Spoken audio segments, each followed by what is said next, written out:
E diamo il benvenuto a Gustaph. Welcome to be, and it's a pleasure having you with us. Thank you for having me. First of all, let's talk about your beautiful song, Because of You. How was it born?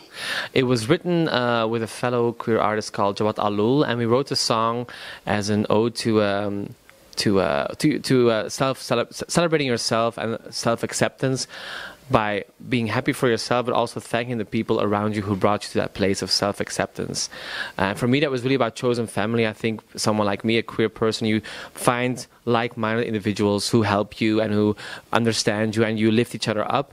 But I think Because of You is universal. I think anyone who understands what it's like to be in a bad or a more sad place, and then to know I have people around me who support me, who help me, and I can become the person I need to be, I think everyone understands that. So I think it's a universal song.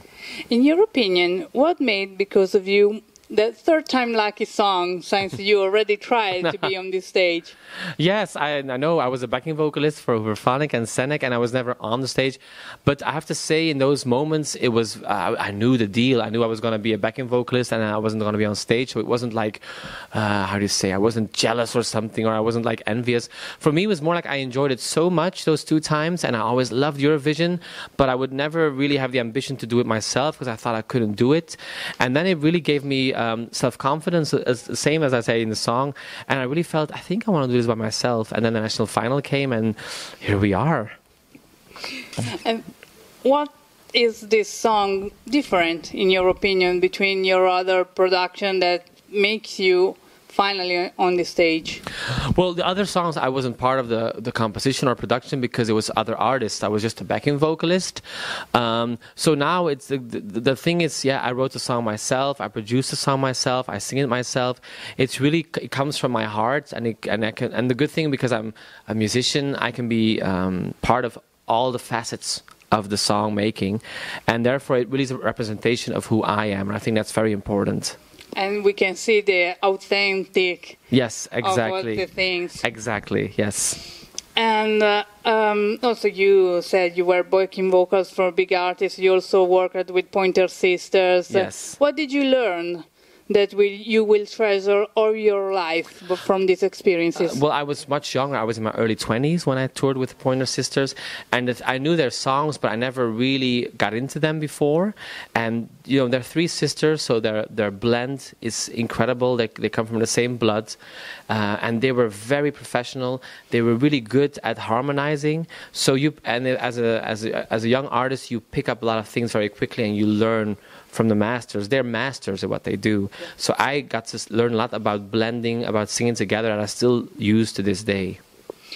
And about the staging, we noticed that you're not the only one wearing pink. Yes. There are lots of artists that choose this color. Yes. Why so in this? I have no idea. Yeah, I saw it too.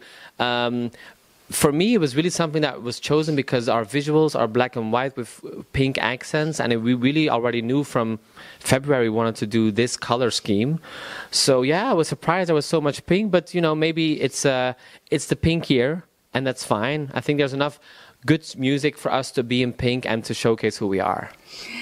And some big artists, like Måneskin and Rosalind, gain very much success after being at the Eurovision. Yes. Do you think this success they reached have changed the way people see the Eurovision? Yes, but I think that's been an evolution from Eurovision already a couple of years. I started really getting into Eurovision again in 2010, and I think a lot of artists then really were already portraying a lot of diversity. And I think there was a time when Eurovision was maybe a bit more about maybe gimmicks and about instant things, and now I see a lot of diversity in the representation. And I think people are, because it's an historical thing now, Eurovision, people are looking at it from the right perspective. It's a beautiful festival about finding the best song of a country, and it can be taken, well actually it has to be taken very seriously.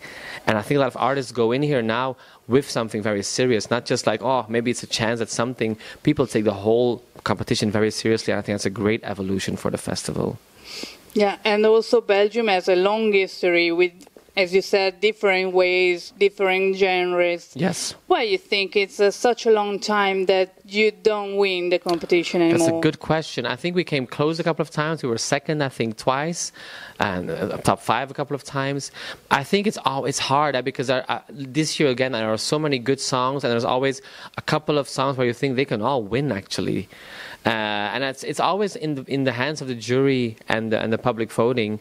So I don't know. Maybe it's just the times or something. But let's hope it changes quickly. And instead, what do you know about Italian music?